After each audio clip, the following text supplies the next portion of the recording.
Welcome to the Focal Insights Podcast Founder Hour edition, hosted by co-founder Joe Pawlak. Joe has been in the e-commerce industry for over 25 years. He grew and bootstrapped his own startup to a successful exit. Founder Hour episodes go behind the scenes to learn how some of the best e-commerce brands were founded, grown, and operated straight from the founders themselves.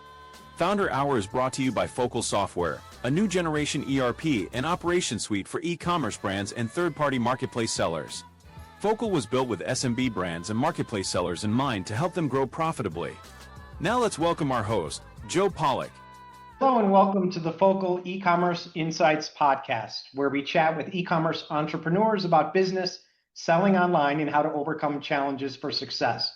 Today we have a very exciting guest, but before we get started, for viewers not familiar with this podcast or Focal Software is an e-commerce operations software and marketplace account management company. So if you need help growing your business profitably, be sure to stay tuned to future podcasts or feel free to reach out. Joining us today is Chris Keegan, who is the founder and chief visionary at Coffee Hound Coffee Company, a premium boutique coffee roasting company that provides white label branded products, as well as a top shelf B2B production company that has partnerships with a major university, a major East Coast ski resort, and prominent celebrity nonprofits. Chris started his company in 2013, has a degree in business from the University of Maine. His company won the Maine Small Business of the Year Award in 2020. He is a former active duty military member, and he currently lives and works in Ellsworth, Maine. Chris, welcome to the podcast. Hi, Joe. How are you? It's good to be here. Thank you so much. Yeah, thank you for joining. Well, we always start off the podcast by talking about what motivates people to become a business owner or an entrepreneur, because everybody has a different story. And I know that a lot of times when people start a business, things don't go exactly as they planned. And then what people generally refer to as a pivot, a pivotal moment, or the pivot, where you kind of switch up completely what you thought you were going to do at the start and go in a little bit of a different direction. And I think you've had a few of those. So why don't you just start with why'd you get into business and what happened that you weren't expecting? Well, thank you again. It's a pleasure to be on here with you. The cool story on how I actually got into the coffee world is, coffee is a connection point. It's you see, people in a cafe and they're on their first date, or it's two friends that are coming up with a business and it's scribbled out on a napkin. How many stories have we heard about entrepreneurs that have started their whole business plan on a napkin at a restaurant or in a cafe? And my story in coffee, I love coffee, drank it every day. And when I was in the military, we ended up getting stationed in Egypt. So I was in the Sinai Peninsula, and it was a multinational type of program. So we had the British were there, the Fijians were there, the Australians were there, and the Italian Navy was there in the location that we were at. And I become friends with one of the head chefs on the Italian Navy frigate that was there, the commander's ship. And, everyone has a romance about eating good food from Italy and everything. Well, I was in Egypt eating good food from Italy and becoming friends with the Italians. They actually have a position on the boat that's called barista, which is what a person is at a coffee shop, right? It's the person that mixes the magic that you have. And his barista was on holiday. And yes, I know you got your little smile going like, what? Like, yes, all they do is make coffee on the boat. That's their whole job in the Navy. And they were on vacation and they were having a commander's dinner. And the head chef looked at me and said, "Hey, come be my barista for the night." I'm like, I'm going to blow the machine up. Like, I don't know how to do this. And I pulled about 200 shots of espresso in about 2 hours. It was just constant. I had this little cubicle that I was in. But I could see the connection people were having. All these different nationalities. The Secretary of Defense from the U.S. was there visiting. He was on the boat having dinner. And it just so happened it was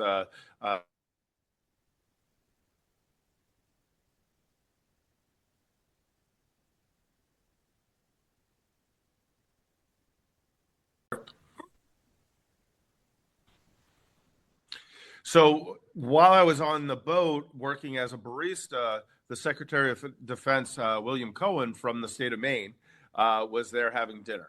And so that was kind of interesting for me because I've known him for a long time. He was the inaugural speech at my high school graduation. I played baseball with his son before he passed away. And so I had a little bit of a connection with him, but I could see how he was using coffee. And I always had that romantic idea that I'd own the little cafe with the brick walls and have the stage and we'd have music playing and it would be a connection point for people. Most of the time, I'm a very curious person. I want to get to know people. My mom said that we moved out of Philadelphia because I was told I couldn't talk to strangers, so I would just introduce myself to people at 3, 4, 5 years old, just so I could talk to them. And so that was a really big point for me to be able to have and create something that created connections. In creating that later on in life, we had some pivotal moments. The original shop that I had started wasn't a Coffee Hound. It wasn't this brand. And my business partner and I had some disagreements, and we ended up walking away from each other about 7, 8 months after we started and really started becoming popular in the area that we were in.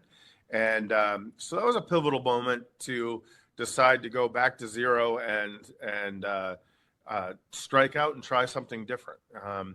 You had asked me about what made me want to become an entrepreneur or a small business owner. I like the mystique of it, the mystique of creating something from scratch, creating a brand from scratch, using a product to move and motivate people to be able to not, with coffee, to enjoy it, to be able to connect with other people. But the aspect of creation, bringing something from nothing, an idea on the back of a napkin to full fruition. And I mean, now we service, I don't know, 60 to 70 different cafes that we make their product. We white label brand for them. It's our product, but we put their name on it, and we move forward. And so they have a high quality, their image is quality, and as well as ours being the base of it. Yeah, and you talked about pivoting early on and brought up another thing that people often struggle with when you're starting a business, because you need help. It's nice to have people to bounce ideas off of. You also need money, capital, to create something from nothing.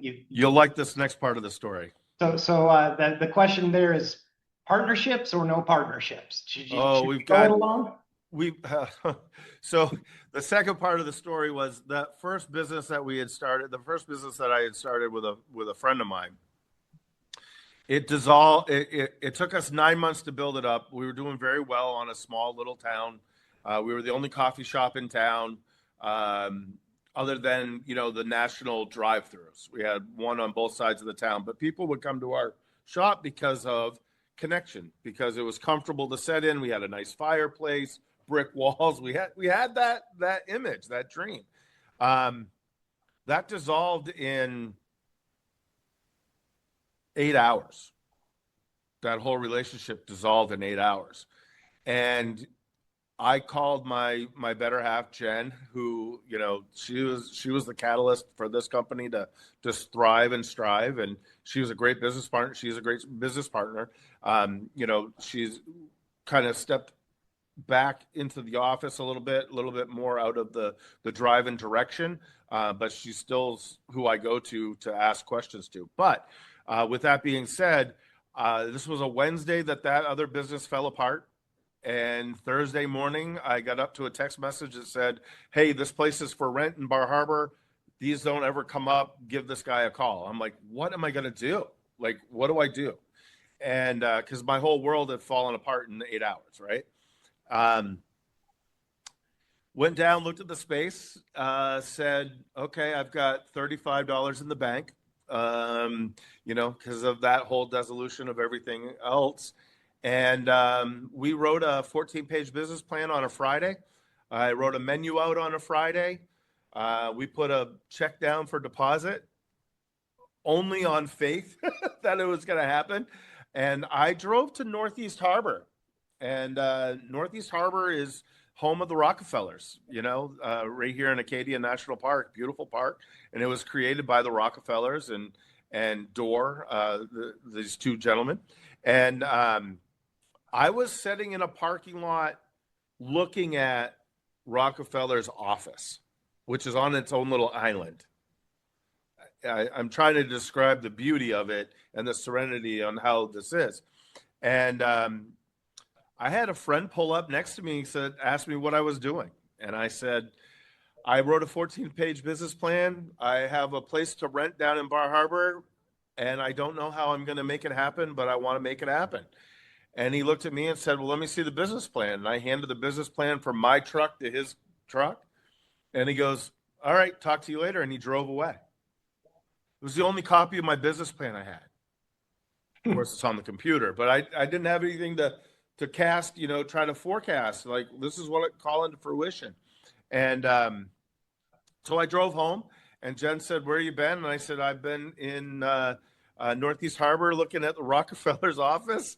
And I said, I'm trying to just talk this into existence. And I got a phone call from him a couple hours later. He said, let's meet on Monday. And he wrote me a backing check.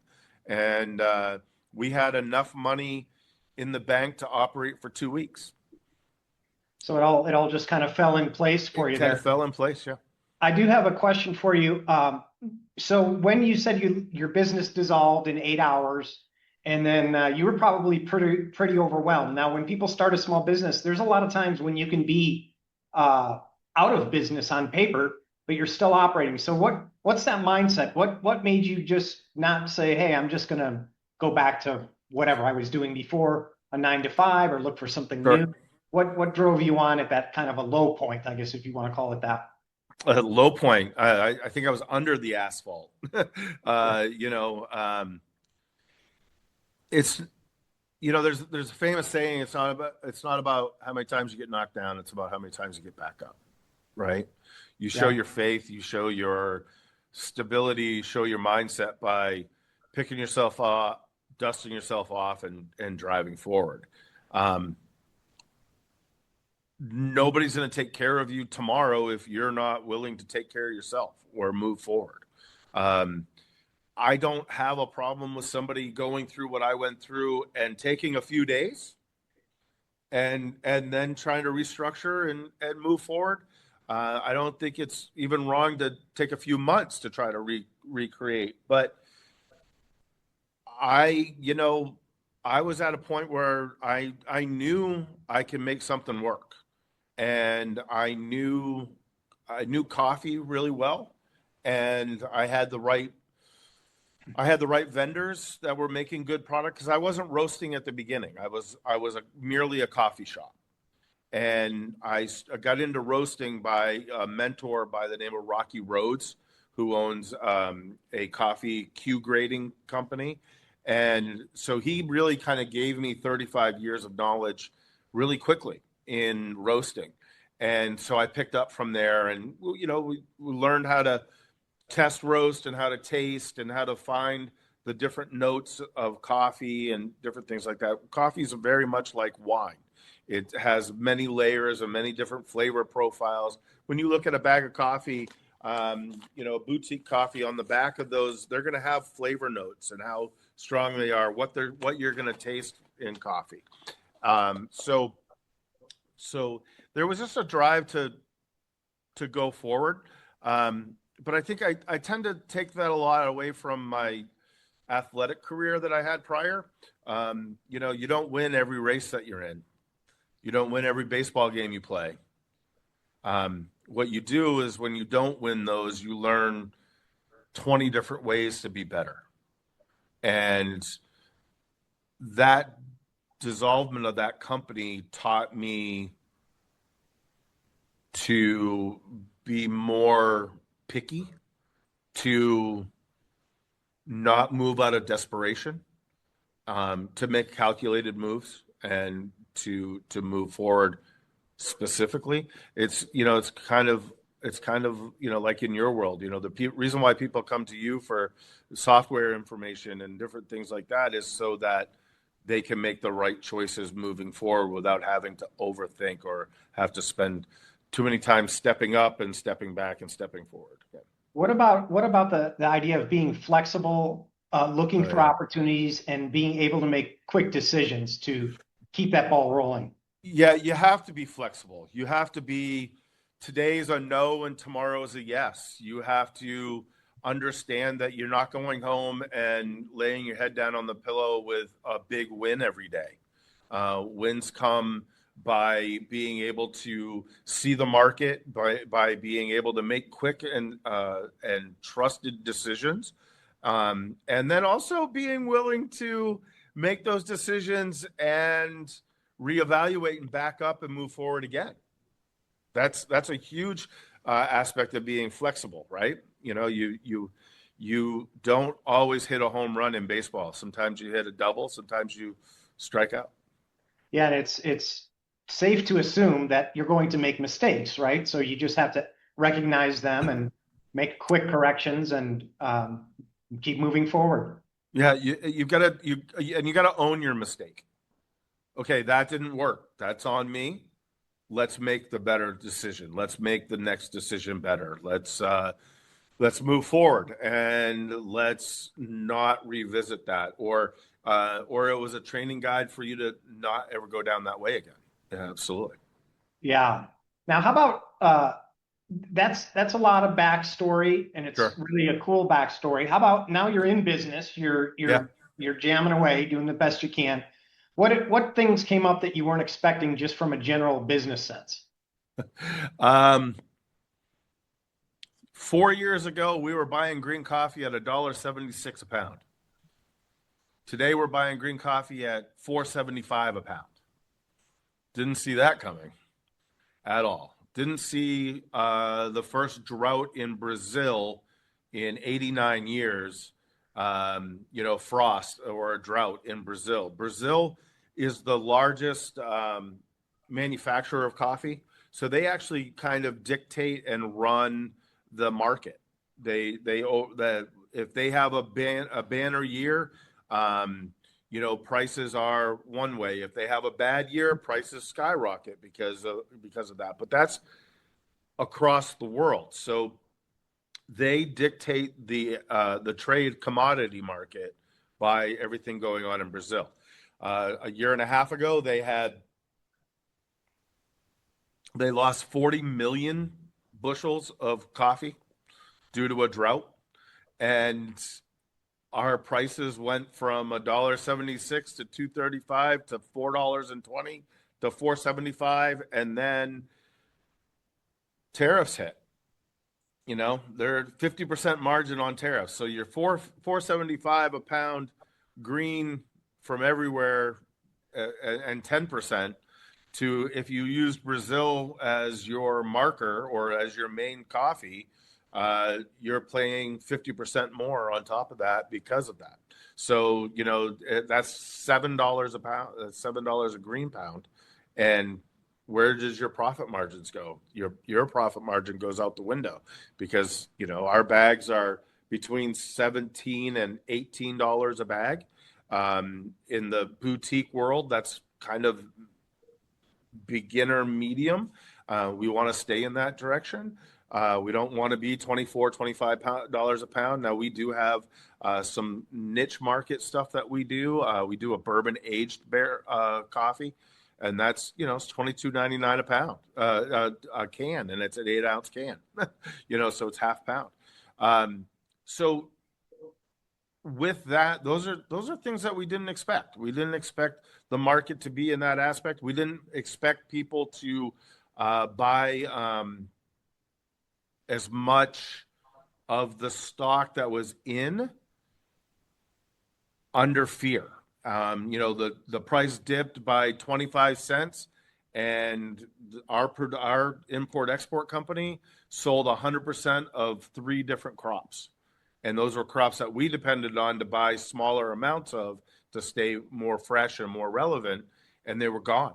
They were gone. So we had to switch again to a different bean or a different roast or, stuff like that. So we have to be flexible all the time, and you just got to watch the market. You got to understand where the market's at. And Yeah, and control what you can, and figure out Yep. how to deal with the things that you can control. And most of the times the roaster is the one that is fluctuating in the margins. You roast a bag of coffee, you sell it to, wholesale. It's not like gas. When gas goes up, they change the price at the pump. When coffee goes up, we're kind of stuck, and the profit margin goes down, and then it goes back up, and it goes back down. But I can't go to the customer every week and say, hey, buy this today for $19.99, and then buy this tomorrow for $23.75, and then back to 17. The market doesn't work that way. Yeah, and one of the strategies you're using, I'm not sure if this was all by design, but you basically have multiple channels for selling different types of the same thing. So you've white branded coffee shops. So does that help your business level out a little bit because you've got different clients and different needs? Yeah, absolutely. You got the co-packing product. We had to kind of think about it as building a building, right? You don't build a building straight up off of the foundation being this wide. You build a big foundation and you pyramid up, right? You build up on top of it. And we've had some business consultants come in and look at us, and they said, you're too wide. You're too wide. You have too many different things going on. You do business to business. You do cafes. You do this. You do this. You do this. You'd be better off selecting two and only staying this wide. And I look at those types of people and I go, you don't understand what happens when the wind comes in. You can't be flexible. You fall over. And if you fall over, our whole lives are wrapped up in this, so. Yeah, and one of those channels is direct to consumer, I believe, Yep. right? So Yep. Focal Software is an e-commerce company. So why don't we move into that a little bit? And I know that since you started your business and then you were right smack dab in the whole COVID thing, which really changed the e-commerce landscape too. So let's talk about how you're selling online and what that looks like. So our online sales, they have a really good profit margin. To sell it directly to consumer through e-commerce, I don't have to sell it to a distributor, discount it, sell it to a distributor. The distributor then sells it out to somebody else, and then there's a final market price. So I cut out those three people and I'm able to do whatever. So our percentage with that, it's lower than all of the others, but it has a higher profit margin. So it really helps take that up. So when we decided to start this, we said, we're not going to be in grocery stores. I do a really good grocery store business. I told, we had 4,000 followers of the coffee company. We had an additional 3,000 followers through our ski resort coffee shops. And I said, you know what? Out of those 7,000 people, we're going to get subscriptions. And that's how we're going to do this. We're just going to be e-commerce, and it's just going to be subscribers. And we're going to sell to our cafes, and we're going to sell e-commerce. E-commerce is probably 23, 27% of our business. It is our biggest profit center because we cut out all the other middlemen. Our volume sales through the distributions really, really work well in that aspect. And quite honestly, I could probably do a much better job at e-commerce, but I've stayed away from trying to get into the major ball games of Amazon and Walmart.com and all those types of things, because again, it's another distribution in that aspect. So we do rely a lot on our social media, information, word of mouth, and e-commerce. Yeah, and I think something like coffee in the e-commerce field with outlets or channels like Amazon are extremely competitive because of the Yeah. nature of it. It's Yeah. Well, literally, literally they demand commoditized, such a right? high, yeah, they demand such a high yield for them, you know, and then they can dictate, uh, how you do stuff and what you can present with and where how many different models are they able to, or lanes that they allow you to be in. So it's Yeah, hard. and how much you spend on advertising as well. Sure. So I didn't get there. You mentioned you were not planning to be in grocery stores, but you are. Were you always planning e-commerce? Was that part of your initial That vision? was our original. This is how this is going to work. Is we have such popularity. We at that point we were year 4 in the shops when we started roasting, and we were leaving our vendors and creating only our product. We were creating it from ground up. So before I was buying a bag from a co-packer and they were putting my sticker on it, and then all over the bag they were advertising them and their website and where to get the product from. I wasn't getting returns. And so I had a gentleman who owns a company in Boston who loved us and was in our coffee shops at the ski resort, but also would come visit us in the summer. And he's like, if you can find a way of roasting and doing that all yourself, he said, your e-commerce popularity with the people that come to visit you and want to have that same coffee again and remember their trips, they can order that online. And he started showing me the different models, and I'm like, this is exactly what we need to do. Do a subscription, so you pay once a month, you get 2 bags, 3 bags, whatever you're going to get, and have the e-commerce side of it. And what I didn't know at that point was I didn't know how to scale e-commerce. And so it was like, okay, well, it's not magic. You don't just build a website and people automatically come to it. You've got to generate people to come to it.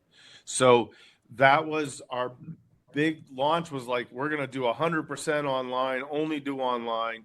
And we realized that you have to have that wider base. And so we chased down the other avenues as well.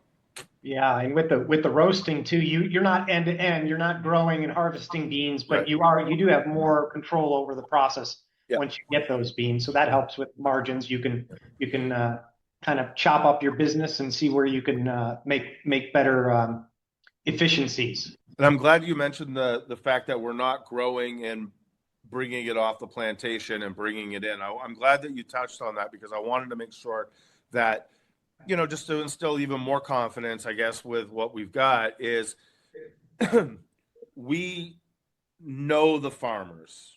We know who we're buying from. We've met them. We talked with them. We asked them about their practices. The big controversy is, are you 100% organic? Are you not organic? And we are so involved with knowing who they are. We're organic minded, but we're not putting organic on our label, because in order for a third world farmer to be able to have that organic tag, you have to pay a huge fee each year to be able to be organic. And you have to pay for their inspections. You have to do all of this. So we shop from the farms that we know are organic minded, but they're bird sanctuary friendly, or they're Rainforest Alliance, or they're fair trade organizations, and they don't have to get bought out by a big conglomerate to be able to put a tag on. And so we still buy in the higher quality tier 1, what we call tier 1 coffee production.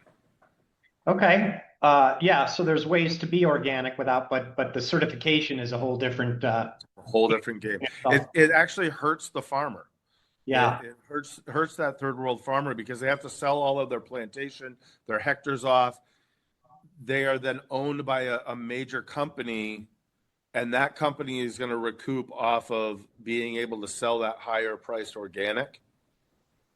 but the farmer now is an employee. It's Yeah.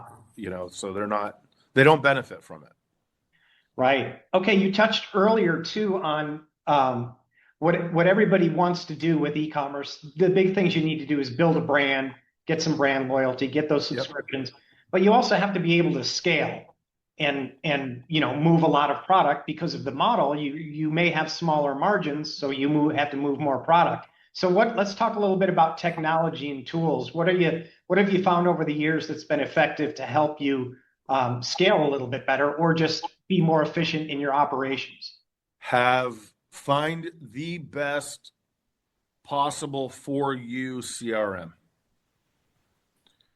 That way your roaster and production team is able to communicate with the sales force, the ownership, and their needs are met through all of that. Also, any contact is able to be put into that CRM and then disseminated down through.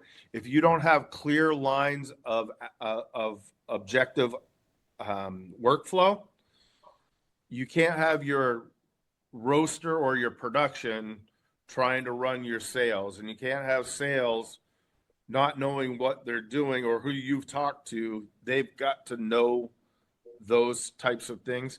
Also, the communication in that CRM, the communication between you and your distribution company.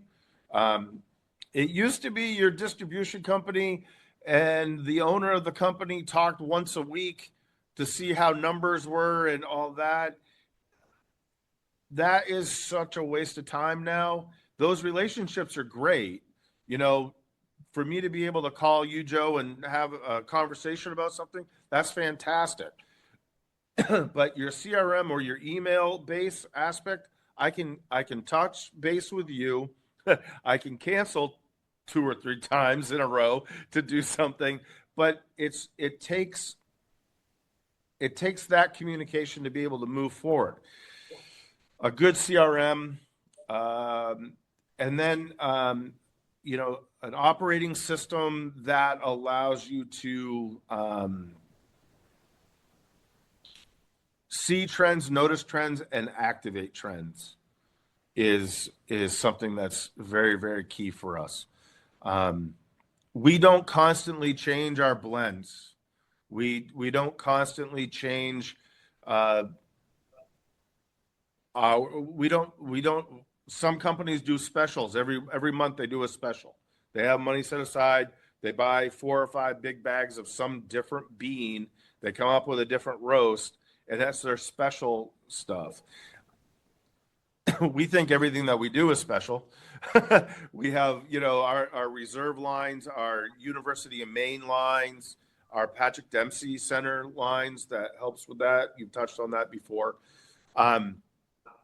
We want to do the products that we do at the highest level, but we also have to recognize and see trends that we can jump in on and join with and get our percentage out of that.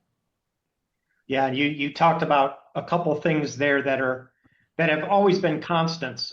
But like you said, find software that works for your business model. Yep. Or, there's no one size fits all. So, or a company that can be flexible and build you features, because sure, really what you need is information, communication, and reporting. So yep, you have to know what's going on with the business to make decisions, and you have to be able to communicate and have reports so that the key players on your team can see what's going on. Yeah, absolutely. I think nowadays as an entrepreneur, if you don't have clear ability to have communication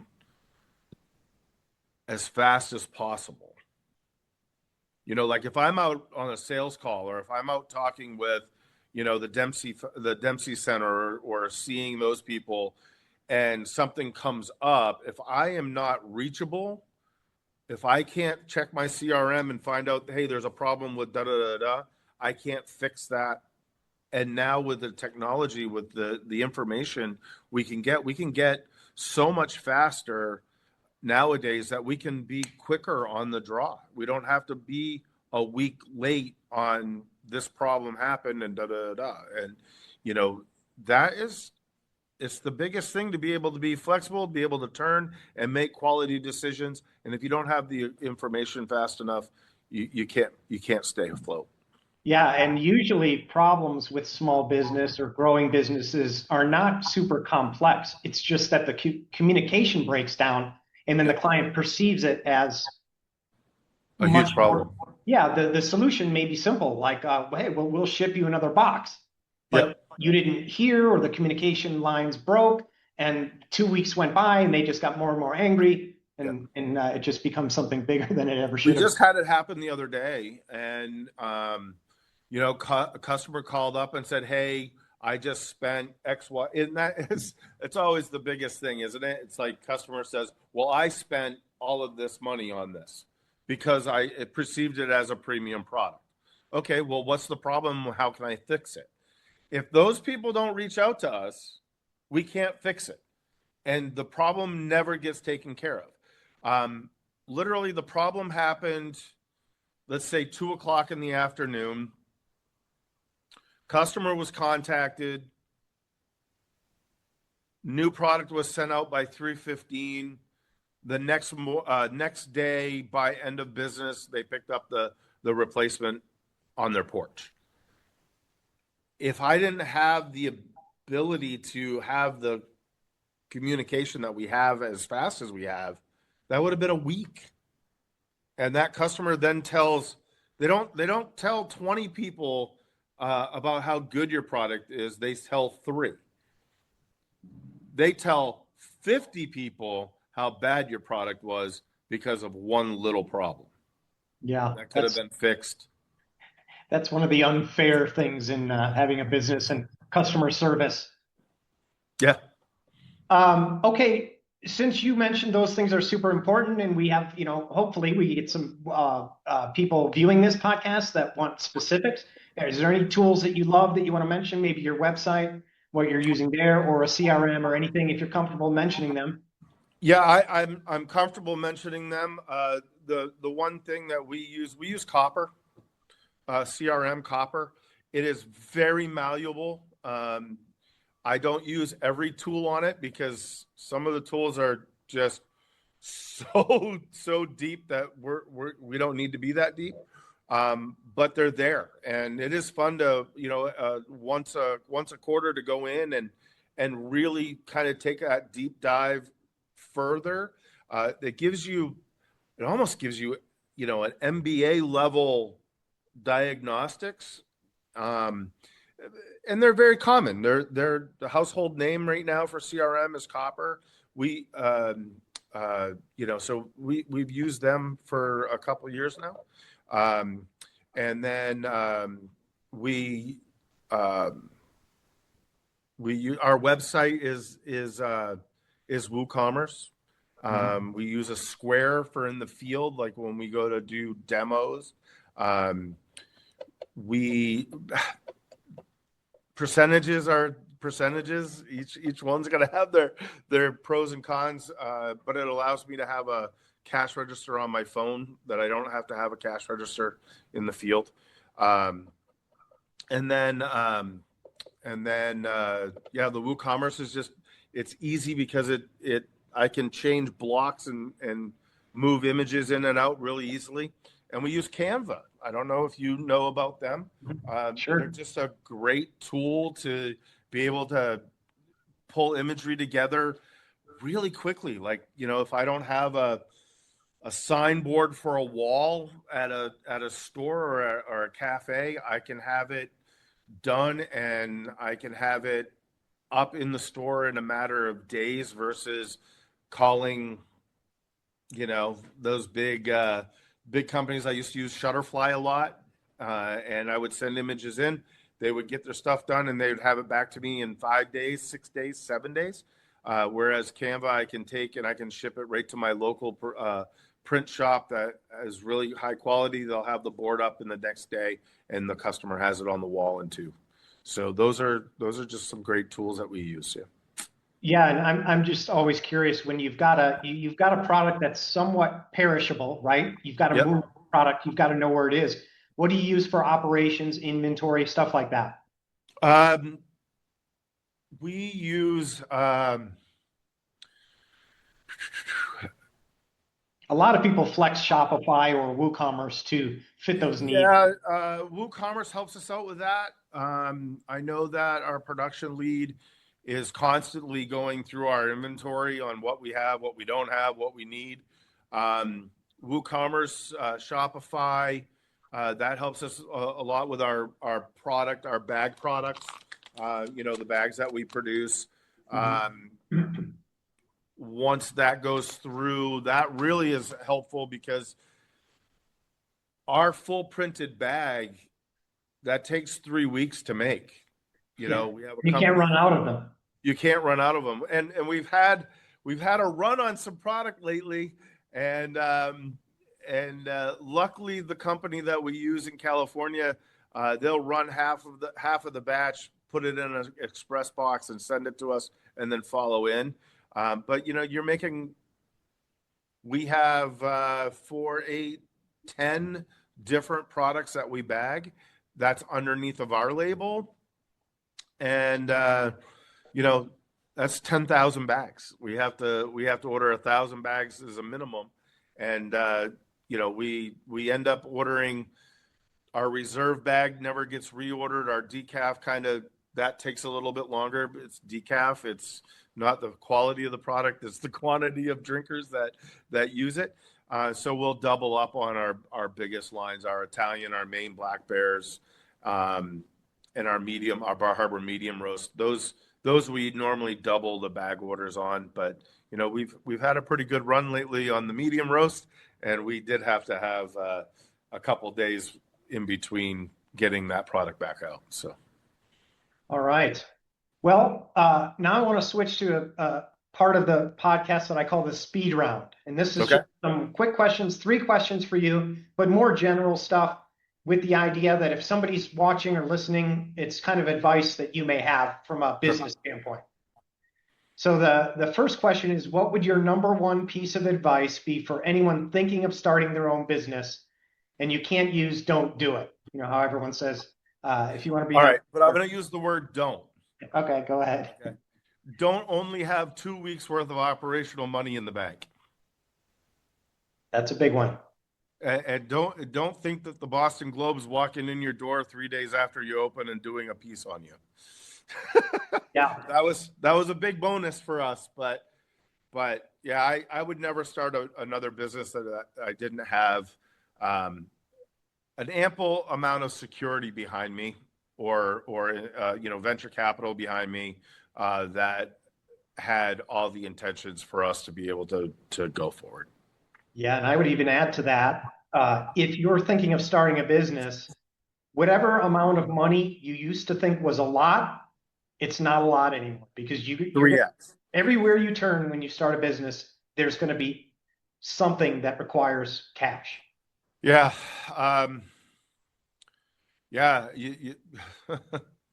You're almost pulling me to tears, because how much of this business did I do that wasn't, you say a piece of equipment costs $5,000, and that's not even half of what a bagging system costs, but it costs $5,000, let's say, for the piece of equipment. You've got to multiply probably an extra $3,000 in cost getting that piece of equipment in. An electrician is not cheap to wire something. Luckily for a lot of the stuff, my history in potato farming and building with my dad and having that base put underneath of me has allowed me to do a lot of it. But a $5,000 piece of equipment costs you $8,000. Yeah, and that's something people take for granted. You think, oh, well, it's an appliance, I'm going to get it and I'll plug it into the wall. Well, no, not quite. No, not at all. Okay. Next question is, successful entrepreneurs often say you need to surround yourself with good people and need a little bit of luck. And sometimes they're one and the same, meaning you You end up working with somebody who you didn't think was a superstar and they turn out to be, or like in your case, when your friend pulled up next to you in his truck, that was a little bit lucky. I think it sounded like the way you described it. And I don't know if you continue to work with him or if he's part of your team at all, but talk a little bit about that. He's integral. He's still around. He runs his own business as well. So it's two entrepreneurs actually helping each other out.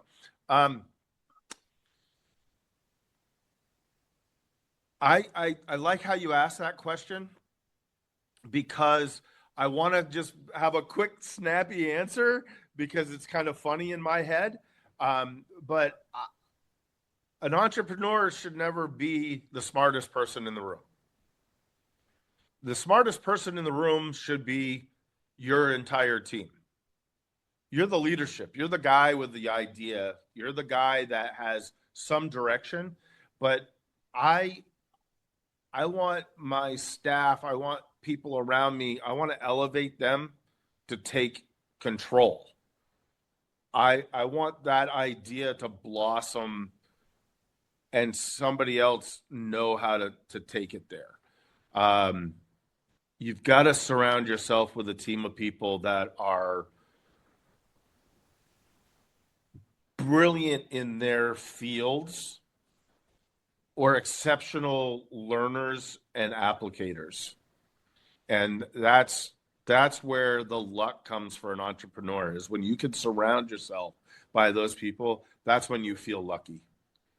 Yeah, that's a real good point. A lot of people refer to that as, if you took a month off or 2 weeks off, or God forbid something happens to you and you are no longer the boss. Yeah, the then boss syndrome. Yeah, the boss. So could the company continue without you fairly seamlessly? That's something that I think is always good for people to strive for. So it's not about one person. It's about, like you said, a group of people. I want to be irrelevant. I don't want people to miss me, but I want them to continue on. Yeah. I want there's a saying that I used to love, is like, it's so hard to hire yourself because you can't find yourself all the time. And that's what we're constantly looking for. When we hire as entrepreneurs, we're looking for that person that has that drive and ambition and the abilities to do what you do. Yeah, and the dedication to succeed, which is what we're talking about here. Okay, last question is, if you had a magic wand to fix one thing that's holding you back or slowing you down, what would you use that magic wand to fix? One thing that's just, you can make it go away. Can I make myself go to the beach and somebody else do the day-to-day? I suppose you could, yeah. Anything you want to use it for. What would I fix? I would probably I would fix the commodity trade line right now, like to make growth easier. Right now the growth line is so stifled by, as a small business, I can't buy a trailer truck load of product to produce. So I buy sparingly and make sure that we have ample, and maybe just give myself the breathing room that way. Yeah, a lot of people answer that question in a similar way. And it usually comes down to entrepreneurs having ideas and wanting to grow the business, but it's hard with resources and systems to get to that point where you want to be today, because realistically, it's going to take 6 months. Unless you had hundreds of millions of dollars to throw at a problem, you can solve with that. But generally speaking, most of us aren't in small business to be behemoth companies. Like we want to create the company, we want to 3x it, and we want to go from there to the next idea. Quite honestly, I don't have a next idea right now. And I guess that's good because I'm still focused on scaling this company and creating this brand. But that doesn't mean that I don't have ideas every other day that I think could be a good model or a good business model and stuff like that. So Yeah. All right. Well, as we wrap up, we talked a lot about your coffee and a lot of good things. Why don't you talk about where people can find your stuff or reach out to you if they want to? Sure, yeah. Feel free anytime to reach out to Chris at coffeehoundcoffeeco.com. Coffeehoundcoffeeco.com. That's where you can find us as well. You can see our University of Maine product. You can read the story about our Patrick Dempsey relationship with the Dempsey Center, which is a cancer journey program. Each purchase of that helps go to funds go back to the Dempsey Center to be able to create loving, caring relationships for families that are going through cancer journeys, counseling, different therapies that aren't really readily available for other families that are out there. So, unfortunately, his mother went through a couple cancer journeys, and that's one of the big things that he had noticed, that there was no support for him or his sister or any of their family members. So that's what they were able to create, and it's a free product for people to be involved with. And a partner with us that we sell through is Hannaford grocery stores. That's an East Coast product, and if you're from here out in this area, you can find us in there. They partnered with them, and they teach people how to cook and how to nourish through nutrition people that are on those journeys. So those are really cool things for us there. Our University of Maine. We have a couple other things that are in the works that I'm sure that you probably would like to look at down the road. But you can find us on our website, and you can find us regionally in the grocery store systems up through in this area. All right, awesome. Well, thanks for sharing that. And I think with that, we'll wrap up today's podcast. Chris, thanks for sharing your experience with our listeners. And thanks to everyone for watching and listening. And we'll see you next time. Awesome. Thanks.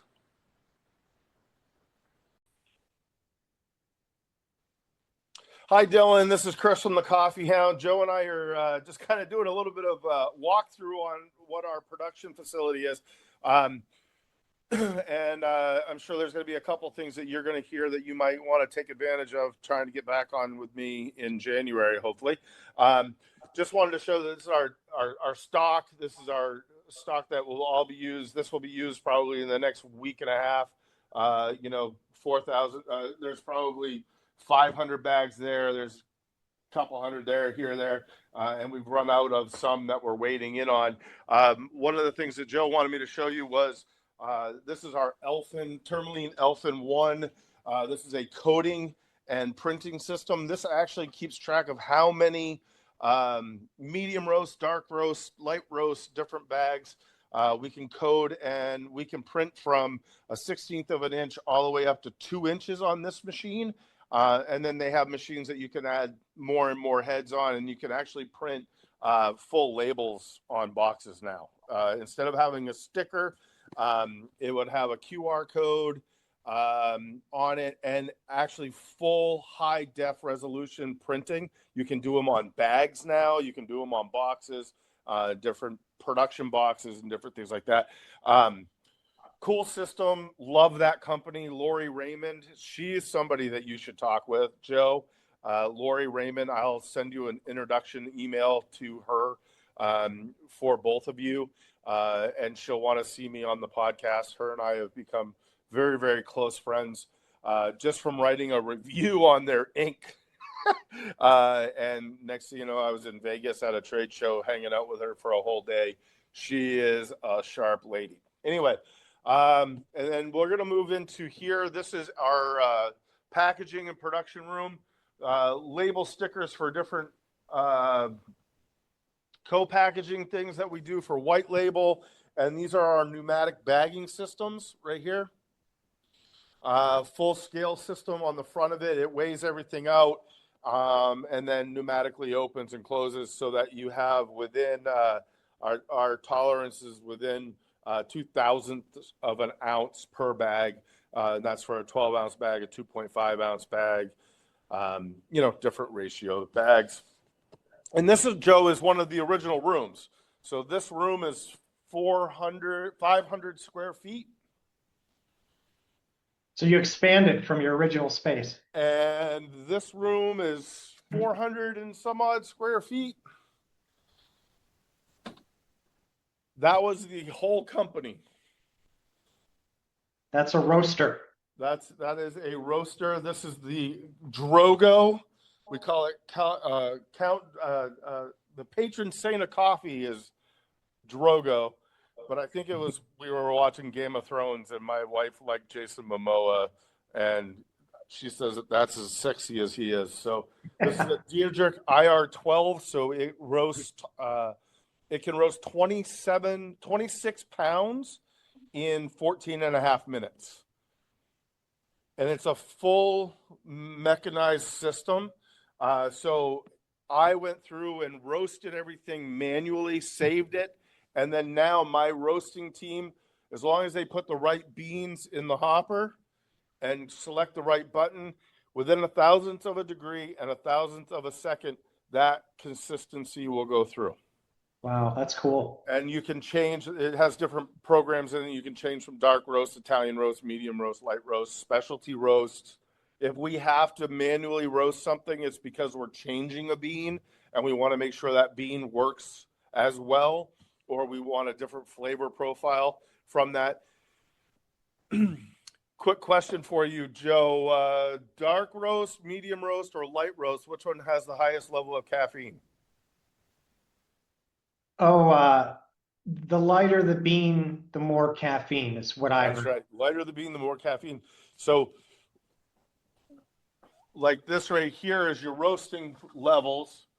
The darker your roast, the fuller the flavor. The lighter the roast, the higher the amount of caffeine, because we're not roasting the caffeine out of the bean. Yeah, like Starbucks does. Yeah, well, they do it on purpose because that's what everybody in the U.S. thinks it's supposed to taste like. I think it tastes burned. Every time, because that's what the American public thinks is coffee. Yeah. And then this would be our production distribution system. So our computer system's in here. Then it goes into packaging, from there brought into here, and then put into the mail system. Are you using UPS, FedEx, or U.S. parcel service? And that service works best out of all of them, cheapest. ShipStation, or what do you use for all that? ShipStation. Yep. Yeah. ShipStation. Yep. We do. The only other thing that we would do is for a while we were the roastery for a company in Texas that had 6 different coffee shops. And so what we would do is we would palletize and then ship LTL in that aspect. But it all still came through ShipStation. Yeah. Okay. Their orders came in through ShipStation. We quantified them there, then send them forward to our production lead. And then the production lead puts together the shipment, and then we ship it out. Our Dylan can talk to you about our integration with ShipStation too. Okay. Yeah. Does your software integrate in WooCommerce through eCommerce as well? It does. Yeah. Is that something that I would have to pay my host to put a tab on our program? No, we just connect natively our system. So you would just give us permission to access the data. Okay. Yeah. Well, that's cool. Yeah. Do you know who Cheech and Chong is? Yeah. They just put in a hemporium here in Maine. Oh yeah. They're a big company, real big company. Yeah. And they're a client of ours. Are they really? Yeah, and they wanted some specific integration stuff with ShipStation, so we're building that right now. Yeah. And they have multiple businesses. You know how many leaves they have in stock and how many leaves that are growing and when they're going to be matured and yeah, the Cheech and Chong business is more on the not THC, but the other one. CBD. CBD, yeah. So they're, I don't know. I don't work that closely with them, but yeah, we would keep track of more like the containers and maybe the amount of gel that goes into a gummy thing. Yeah. I don't know exactly, but they probably have very specific measuring things for the plants themselves. That's not our. Sure, absolutely. But yeah, that's so we'll have some new features there for them soon. Cool. Yeah. Well, I look forward to hearing from Dylan. Joe, thank you so much for your time today. Yeah, thank you. I appreciate it, Chris. I've got to go over to the brewer now and drop off a bunch of coffee to go make our keg coffee product. And that sounds pretty cool. Yeah, I pulled their money yesterday, so they were expecting it this first thing this morning. So yeah, that sounds like a holiday gift kind of item. So get that one moving. So that one is, we're the largest in the state of Maine. We're the largest company that kegs cold brew. Oh, wow. So that bars and different restaurants can use it through a keg. And we started that because we found that we were spending 32 hours a week in labor just having the baristas make cold brew. That's how much we were going through. So I found a brewery that could make 100 gallons, 200 gallons, 300 gallons. And so today I'm delivering coffee to make 1,000 gallons, and that will last, now in the winter, that will last about 3 weeks, and then I'll have to make another 1,000 gallons. In the summer, it's every other week that we're making 1,000 gallons. Yeah. Do you do the nitro version too? Yeah. So we're moving, and that's one of the companies that I think that might benefit from the software. Is we started a year and a half ago. We had our own canned version of coffee. So you can see behind me the University of Maine Black Bears can. Yeah. That, and then we had a maple can, and then we had a chocolate caramel can, and all that. And so the company that we had making it for us didn't cross their T's and dot their I's. And the FDA came in and shut it down. And we were the largest customer of theirs at the time. And we had just done our initial big order with them, had 80% sell through in 2 weeks, and the FDA shut them down. And so we had a retailer's recall instead of a consumer recall. Do you know the difference between the two? Kind of intuitively, but not specifically. No. Consumer recall would be, Joe bought my can of coffee, you drank it, you got sick to your stomach, you ended up in the hospital because the emergency room, and they reported to the CDC, and then they reported to the FDA that I drank this coffee, I got sick because of something grew in it. Yeah. A retailer's recall is somebody called and reported the company, and the company then triggers an inquiry and investigation by the FDA. The FDA has to go in and they shut down operations until they run tests and sees if there's any problems. Yeah. So that happened, and we were one of 123 companies, but we were the largest company with the biggest amount of SKUs.